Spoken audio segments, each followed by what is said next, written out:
तो मैट्रिक्स में अब कुछ नोट पॉइंट्स बता रहा हूँ जो क्वेश्चन बनाने में हमको आसान होगा। जैसे देखिए, स्क्वायर मैट्रिक्स जो होता है, स्क्वायर मैट्रिक्स हम डायगोनल मैट्रिक्स को भी स्क्वायर मैट्रिक्स बोलते हैं, स्केलर मैट्रिक्स को भी स्क्वायर मैट्रिक्स बोलते हैं, अपर ट्रायंगुलर मैट्रिक्स को भी हम स्क्वायर मैट्रिक्स बोलते हैं, लोअर ट्रायंगुलर मैट्रिक्स को भी हम स्क्वायर मैट्रिक्स बोलते हैं, यूनिट मैट्रिक्स को भी हम स्क्वायर मैट्रिक्स बोलते हैं। ये 5 जो मैट्रिक्स हैं, ये 5 मैट्रिक्स हैं जो सभी को हम स्क्वायर मैट्रिक्स बोलते हैं। एक क्वेश्चन बना रहा हूँ, देखिएगा आप, लिखा हुआ है if A is equal to A I J M by N is a square matrix then. करने का मतलब यदि ए एक अवयव है तो, यदि ए एक वर्ग अवयव है तो क्या कंडीशन हो सकता है। यदि ए एक वर्ग अवयव है तो कंडीशन क्या होगा वो हमको देखना है।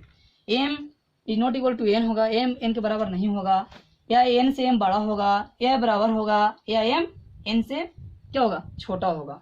तो यहाँ पर समझना है हमको कि स्क्वायर मैट्रिक्स का रूल होता है कि वैसे अवयव जिसका रो की संख्या और कॉलम की संख्या आपस में क्या हो, बराबर हो। तो देखिए आप, एम और एन क्या है, रो की संख्या है, एन क्या है, कॉलम की संख्या। एम रो की संख्या, कॉलम की संख्या। तो ये दोनों जो एम और एन कब होगा स्क्वायर मैट्रिक्स, या स्क्वायर मैट्रिक्स तब होगा जब एम बराबर एन होगा। इसलिए ऑप्शन इसका क्या होगा, सी होगा। ऑप्शन इसका क्या होगा, सी होगा। इसी प्रकार से आप अगला क्वेश्चन देखना चाहते हैं तो 5 टाइप्स, जितने 5 आपको बताए हैं, ये जितना 5 टाइप्स बताए हैं, इस सभी को इस क्वेश्चन के अनुसार बना सकता हूं मैं। जैसे if a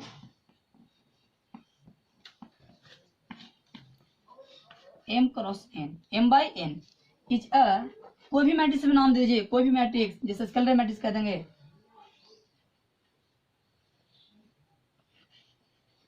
scalar matrix,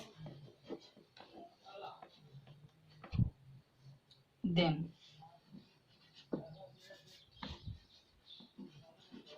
option A, option A में क्या हो जाएगा, एम एन से greater, B N smaller,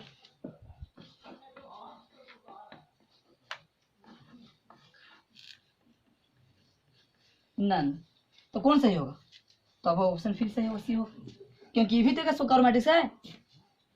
scalar matrix है, वो भी एक स्क्वायर मैट्रिक्स है। स्केलर मैट्रिक्स की भी रो और कॉलम बराबर होता है, इसलिए इसमें किसी भी टॉपिक के यहाँ पे चेंज करेंगे, स्क्वायर के जगह कर देंगे स्केलर, यूनिट, कोई भी मैट्रिक्स देख सकते हैं इस 5 में से, तो सभी का ऑप्शन इक्वल होगा, M is equal to N. इस तरह से क्वेश्चन आपको बनेगा। और ऐसा क्वेश्चन कोई भी आएगा तो बना लेंगे, हम 2 छोड़ देते हैं, सब अपर ट्रेनर भी देगा तो इसी प्रकार से बनाएंगे, कोई भी मैट्रिक्स देगा तो हम इस प्रकार से बनाएंगे। तो आप क्वेश्चन समझ गए होंगे, ऐसा क्वेश्चन आएगा तब छोड़िएगा नहीं।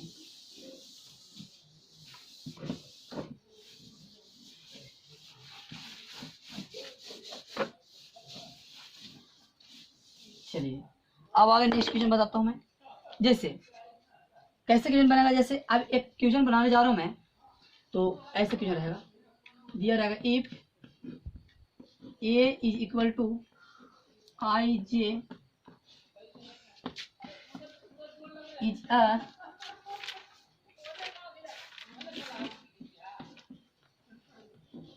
अपर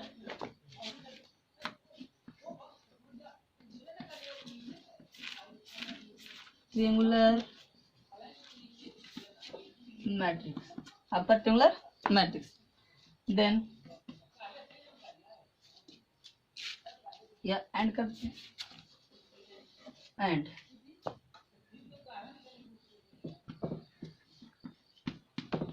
zero, then option number A,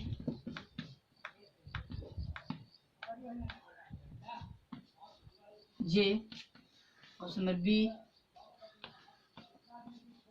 J, option number सी,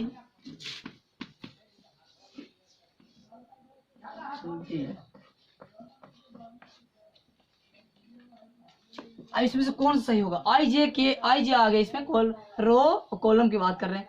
सबसे पहले क्वेश्चन समझना है हमको, ट्रायंगुलर मैट्रिक्स क्या होता है। इसको में आई और जे बराबर 0 कह रहा है, तो ट्रायंगुलर मैट्रिक्स मैंने बताया था आप लोगों को, यदि कोई मैट्रिक्स होता है ट्रायंगुलर मैट्रिक्स इस तरह से, ए आई 1 1 1 1 2 1 3 2 1 2 2 2 3 3 1 3 2 3 3, इस तरह से मैट्रिक्स होता है।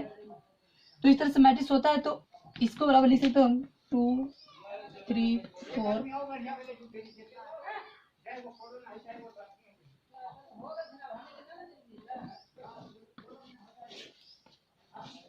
इस तरह से।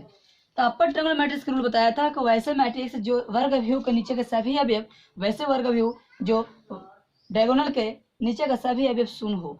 तो नीचे के सभी अवयव शून्य कहने का मतलब है और कहता है कि कौन सा अवयव शून्य, देखिए अवयव है एलिमेंट ना, एलिमेंट जीरो है ना, तो कैसे जीरो हो रहा है वो समझना हमको। तो कौन सा अवयव जीरो होता है, देखिए तो A21 A22 और A31 इस सभी कंडीशन में देखिए आप कौन सा बड़ा दिखाई दे रहा है आपको, ये है जे, ये सभी जे हो गया। तो जे है 1 2, देखिए इससे बड़ा आई है, इससे बड़ा 2 है तो ये भी आई है, इससे बड़ा 3 तो ये भी आई है। तो सभी कंडीशन में आप देख रहे हैं, सभी कंडीशन में आप देख रहे हैं कि सभी कंडीशन में क्या है, आई बड़ा है, आई बड़ा है, आई बड़ा है, आई बड़ा है। तो आई बड़ा है तो ऑप्शन कौन सही होगा, ऑप्शन ए सही होगा। ऑप्शन कौन सही होगा, ए। इसी प्रकार से इसी में क्वेश्चन और दे सकता है, जैसे मान लेते हैं इस ये ऑप्शन दिया तो इस तरह से हम आंसर ये लिखेंगे, लेकिन ऑप्शन ये नहीं दिया तो ऑप्शन नहीं दे देगा आपको, ऑप्शन देगा आपको ऐसे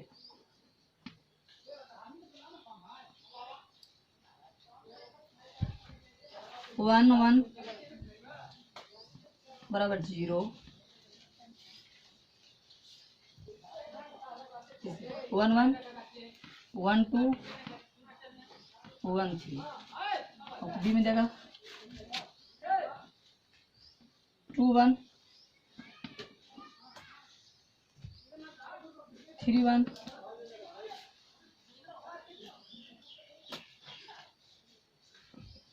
3 2 इस तरह देगा। और आगे बढ़ा के लिख सकते हैं ऑप्शन सी में देगा आपको,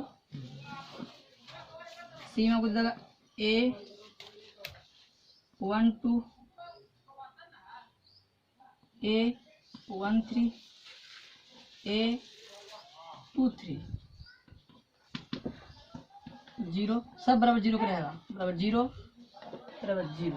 तो बताइए तीनों में कौन ऑप्शन सही होगा, इस तरह से ना देखा ऑप्शन इस तरह देगा। देखिए 1 1 बराबर है और बराबर तो होगा नहीं, बराबर और टर्म में कभी जीरो नहीं होगा, बराबर का टर्म में कभी जीरो नहीं होगा, कभी नहीं, ये भी सही नहीं होगा। ठीक है, देखिए आई बड़ा है जी, आई बड़ा है, इसमें भी आई बड़ा है, तीनों टर्म में आई बड़ा है, तो ये सब जितने भी अवयव हैं जीरो के इक्वल होंगे, इसलिए ऑप्शन नंबर बी सही हो जाएगा। इसमें भी बड़ा नहीं, इसमें जे बड़ा है, इसमें जे बड़ा है, जे बड़ा है, लेकिन इसका रूल क्या होता है कि आई अपर ट्रायंगुलर मैट्रिक्स में आई जो होगा जे से बड़ा होगा। यानी कहने का मतलब हो गया कि आईवा रो और जेवा कॉलम जो होता है सो आईवा रो जो होगा से आपको बड़ा होगा, तब बोलेंगे अपर ट्रायंगुलर मैट्रिक्स। एक क्वेश्चन और बन गया। चलिए अब हम आगे आपको नेक्स्ट क्वेश्चन बताता हूँ, क्वेश्चन यही रहेगा, देखिएगा बोर्ड पे। ये अपर है से क्या हो जाएगा, वो अपर के जगह पर क्या हो जाएगा, ये क्वेश्चन में लोअर हो जाएगा, अपर है और लोअर हो जाएगा। अभी इस कंडीशन में कौन सा ऑप्शन सही होगा, तो 1 1 1 1 1 2 1 3 2 1 2 2 2 3 3 1 3 2 3 3 2 3 5 लोअर ट्रायंगुलर मैट्रिक्स में क्या होता है कि करने के ऊपर के सभी अवयव शून्य हो। ठीक है, तब इस कंडीशन में क्या होगा, अब मिला लीजिए, क्या कौन जीरो मिल रहा है आपको, आपको जीरो मिल रहा है, देखिए 1 2 बराबर 0 है, देखिए फिर क्या है 1 3 बराबर 0 है, और फिर क्या है 2 3 बराबर 0 है, 1 3 है, सॉरी बोर्ड प्रॉब्लम है यार, 1 3 बराबर 0, सब क्या हो गया बराबर 0। अब यहाँ से मिलाना है, देखिए सभी कंडीशन में तीनों जो टर्म्स निकाला है, देखो ए ये तीनों क्या है इक्वल है ना इक्वल, है ना इक्वल, यस इक्वल है। अब तीनों टर्म्स में देखिए आप कि जे बड़ा है, जे बड़ा है, जे बड़ा है, इसमें कौन सा क्वेश्चन सही होगा, ऑप्शन बी ऑप्शन सही होगा, जे बड़ा हो जाएगा। अब यहाँ पर एक क्वेश्चन और यदि बना देता, इसी को ऑप्शन दे देता, ये ऑप्शन नहीं रह के दूसरा ऑप्शन रहता, ऐसे रहता 1 1 1 2 1 3 2 1 ऐसे रहता बराबर 0। ऑप्शन ए हो गया। बी में रहता है इसमें A 1 2 A 1 3 A 2 3 बराबर 0। अब देखिए ऑप्शन सी में रहता 1 1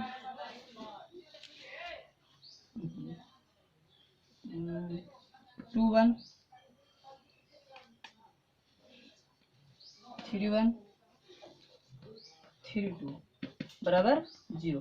ए बी सी एक और ऑप्शन दे देता तो कौन सही होगा? कौन सा है जिसका जे टर्म सभी का जे बड़ा होना चाहिए? तो देखिए जे बड़ा जे बड़ा जे बड़ा, इसलिए ऑप्शन का होता सही होता।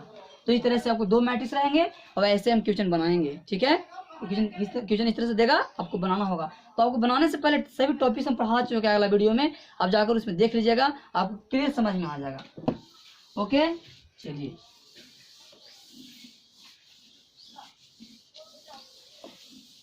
अगला क्वेश्चन। अगला क्वेश्चन इस तरह से रहेगा कि कहेगा ना, इस तरह से कहेगा if a is equal to I J m by n is a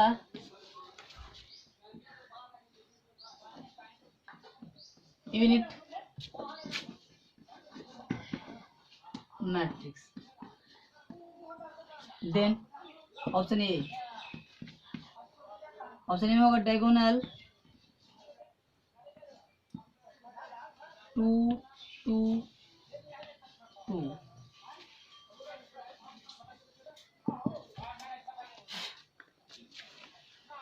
या तो फिर ऐसे न देकर आपको ऐसे भी बना सकता है। देखिए आई सब सिंपल सी बात है ना, जिसे मान लेते हैं डायगोनल क्या होगा,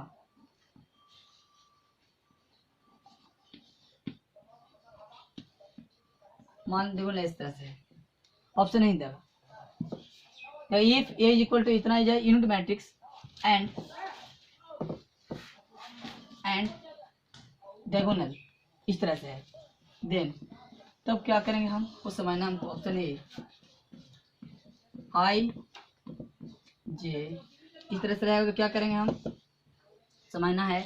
देखिए बोर्ड पर, तो डायगोनल जो होगा आपको 1 2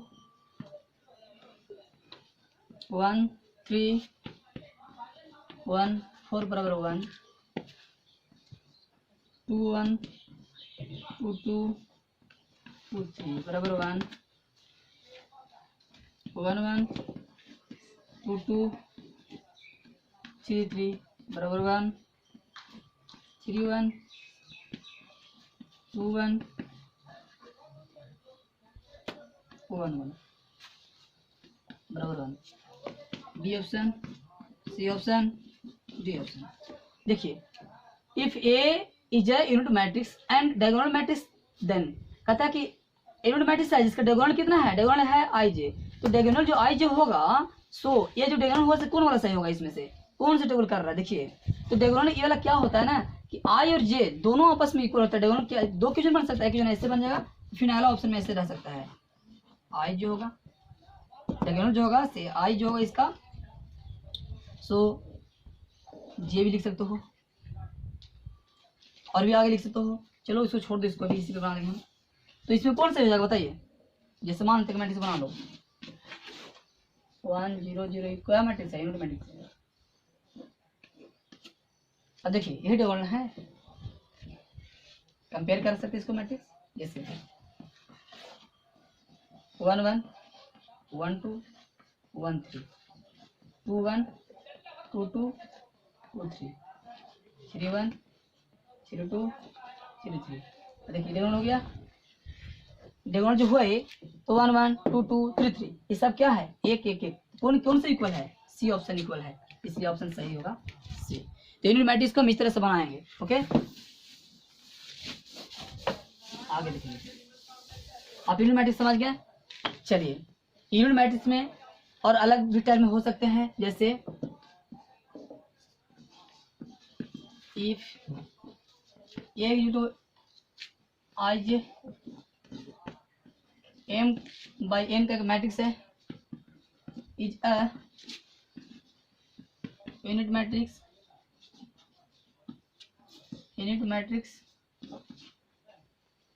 then ऑप्शन नंबर ए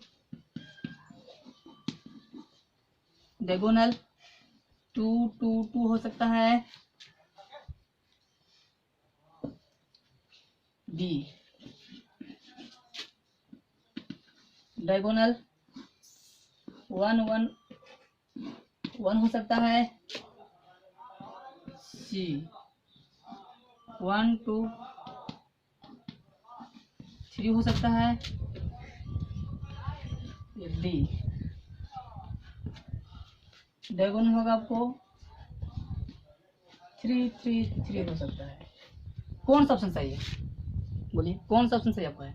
तो यूनिट मैट्रिक्स सब जानते हैं अच्छा से कि सर यूनिट मैट्रिक्स इस तरह से होता है, टू रो 2 कॉलम में रहेगा, 3 3 में 4 4 में किसी में भी रह सकता है। बताइए सर डायगोनल 1 1 है, तो डायगोनल इसमें कौन सा होगा? आपका ऑप्शन कौन सा होगा? बी ऑप्शन से होगा। तो आप समझ गए होंगे इस तरह से मैट्रिक्स में क्वेश्चन पूछ सकता है। ऐसे बहुत से क्वेश्चन बताऊंगा अभी मैं। चलिए अब यहाँ से रहेगा आपको scalar matrix. If I J is a scalar matrix, scalar matrix, जब स्केलर मैट्रिक्स है तो क्या होगा? ऑप्शन ए, ऑप्शन ए में होगा आपको diagonal 1 2 3, B diagonal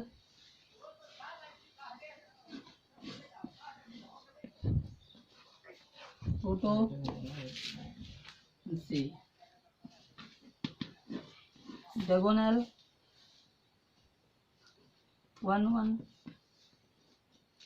option D both A, option B and C, both answer B and C. कौन सा होगा?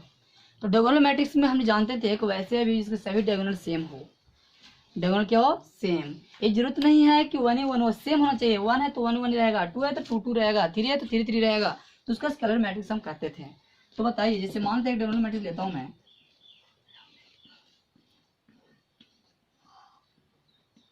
ऐसे हो सकता है,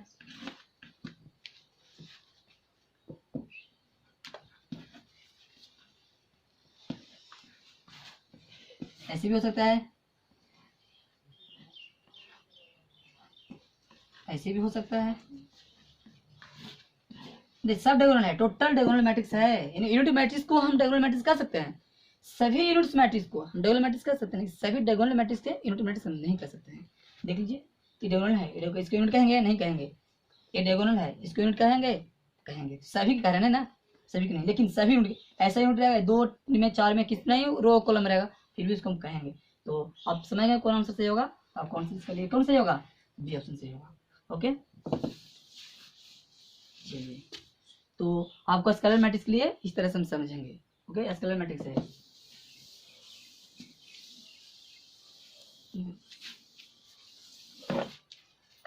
ठीक है, बाकी और क्वेश्चन नेक्स्ट अगला वीडियो में।